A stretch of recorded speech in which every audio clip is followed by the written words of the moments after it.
আসসালামু আলাইকুম। আজকে মা রান্না করতেছে আমার খুব পছন্দের একটা খাবার, সেটা হলো কলিজা দিয়ে পোলাও। ঠিক আছে, কলিজা মিক্সড করে মা কি করবে, বিরিয়ানি রান্না করবে। মানে এটা পোলাও না, বিরিয়ানি হবে। ঠিক আছে, আর এই দিক দিয়ে মা সব কিছু রেডি করে নিয়েছে।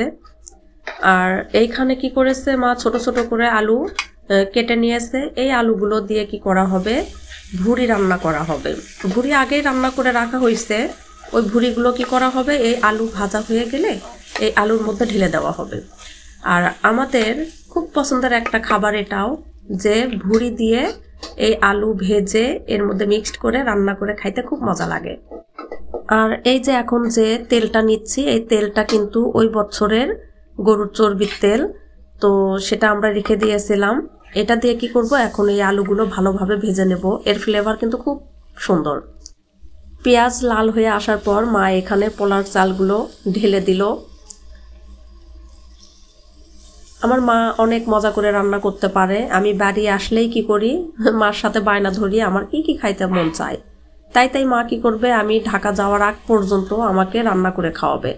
একটা জিনিস যদি বাদ যায়, যে এই জিনিসটা আমি খাই নাই, তাহলে আমার মা যেভাবেই হোক ওইটা না খাওয়ানো পর্যন্ত আমাকে ঢাকায় যাইতে দেবে না। তো এই জিনিসটা আমার কাছে খুব ভালো লাগে। একেই বলে হচ্ছে মা, মা বুঝছেন, একেই মা বলে। আমি এই দিক দিয়ে ভিডিও করতেছি, আবার মাকে হেল্প করতেছি, আলুগুলো ভাজতেছি যাতে মার একটু হেল্প হয়। আবার আমাকে তো ভিডিও বানাইতে হবে, এক হাতে দুইটাই করতেছি। মা এক এক করে এর মধ্যে সব ধরনের মশলা দিয়ে দিচ্ছে, যা যা মশলা লাগবে।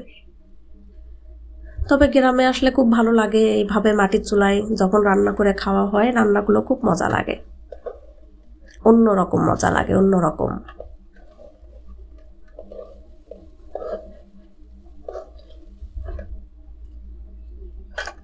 এই যে যে জিনিসটা দিয়ে ধরা হলো, এই জিনিসটার নাম কি জানেন?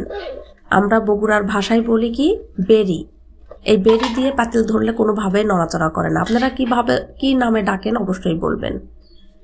ভেজে নেওয়া শেষ। এখন আমার আম্মা গরম পানি দিয়ে দিল পরিমাণ মতো।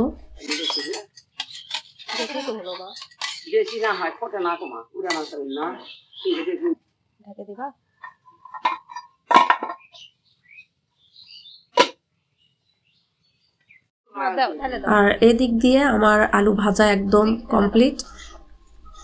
তো এর মধ্যে ভুড়ি দেওয়া হবে।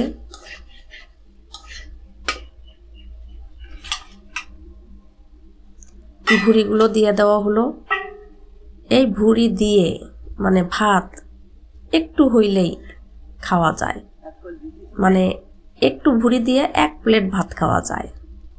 আমার তো লোভ লাগতেছে, আমি কথা বলতে পারতাছি না। এদিক দিয়ে বিরিয়ানি হয়ে আসছে। এটা ওই বছরের পোলার চাল, তো মা বলতেছে যে চালে নাকি পানি বেশি লাগে, না হলে ফুটবে না। এরকম চুলা চেঞ্জ করে দেওয়া হলো। এই চুলায় তাপটা একটু কম আসে, তাহলে ভাবে ভাবে কি হবে, চাল সব ফুটে উঠবে।